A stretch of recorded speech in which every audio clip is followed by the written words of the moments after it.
So as we think about saving for our kids or grandchildren to go to college, there are a number of different ways in the investment world to do that.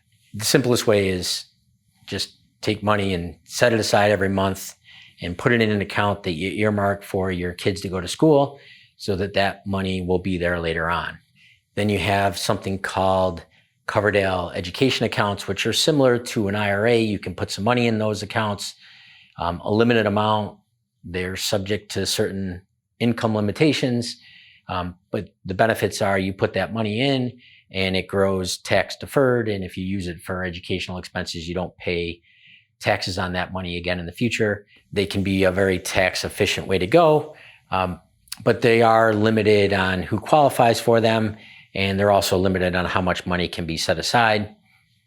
But if you're saving a small amount of money for someone to go to school, that may be a vehicle you want to look at. And then you have probably the most popular way today are the 529 college savings programs. Those are the most popular for a lot of reasons. Number one, you can set aside a lot more money to go into those. Number two, you can, depending on your state, get certain state tax deductions or credits for saving for your kids or grandkids to go to school using those plans.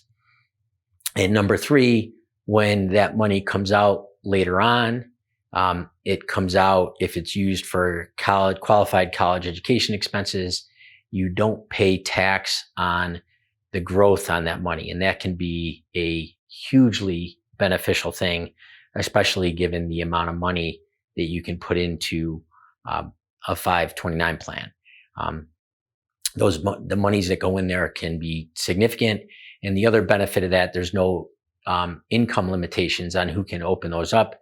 So they're available to a significantly larger portion of the population from a savings perspective. We do see 529 plans used a lot by both parents and grandparents. It's important, though, as you do those things, to understand how those accounts will affect your financial aid. I'm not going to try to answer all those questions in this video today because some of those issues can be complicated, but it is important to know that, assets as you put them into a 529 plan are considered on the FAFSA forms.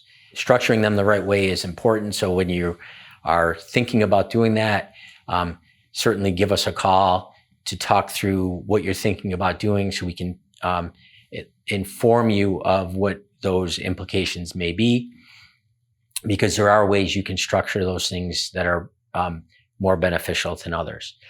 If you're a grandparent that's trying to save for college for your grandchild, again, 529 plans can be extremely popular. But one of the things that gets overlooked out there, if you're a grandparent that's trying to set a decent amount of money aside for a grandchild to go to school, is you can actually pay those expenses directly. You can pay the tuition bill directly from your own pocket. And the benefits of that are that payment does not qualify as a gift and subject to the gifting limits. So if you think about the gifting limits today in 2022, any one person can gift any other person $16,000 without having to do any sort of reporting on that gift. It's just a gift made from one person to another. When a grandparent, if a grandparent were to try to give their grandchild that same exact amount of money, those limits do apply.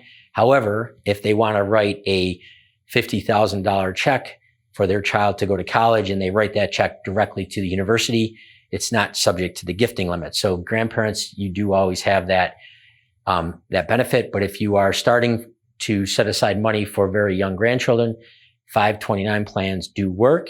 I would say grandparents especially should pay attention to the ownership rules around those.